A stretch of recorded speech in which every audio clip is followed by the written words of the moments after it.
When I first touched one of the stones at Giza, it felt alive, cold, heavy, and older than any story I had ever heard. I was part of a team of engineers from different African countries, working with Egyptian archaeologists. Our job was to study how the ancient builders could have lifted stones that weighed more than 100 tons. Machines today can barely move them, yet those people did it thousands of years ago without steel, electricity, or cranes. Most of the foreign researchers talked about aliens. They said Africans back then couldn't have done it alone. But the local workers, the men from small villages near Cairo, laughed at that. One old man told me, "Our ancestors didn't need aliens. They had sense, strength, and time." One morning, we visited an old quarry near Aswan, where the granite came from. The place was quiet, just sun, sand, and stone. That's where I started to understand.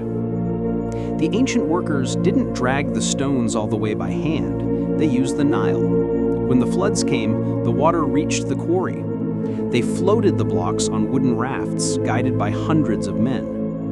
But the lifting, how they raised those stones so high, that part still puzzled everyone. Later that week, one of the Egyptian engineers, Omar, showed me carvings on a temple wall. It showed men pouring water in front of sleds carrying stones. He said they knew how to make sand hard.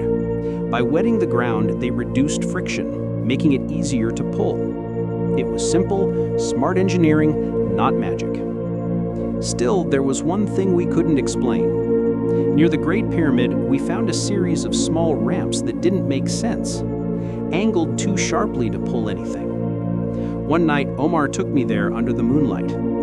He said, "My grandfather said they used sound, drums, chants, and rhythm. When hundreds pulled together to the beat, the stones seemed lighter." Maybe that was it. Maybe the secret wasn't in the tools, but in the people. Thousands moving as one, hearts and hands in rhythm with the land. When I left Egypt, I stopped by the river and looked at the pyramids one last time. They didn't feel impossible anymore.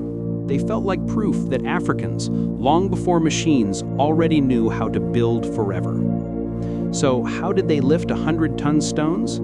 Not with aliens, with unity, time, water, rhythm, and belief.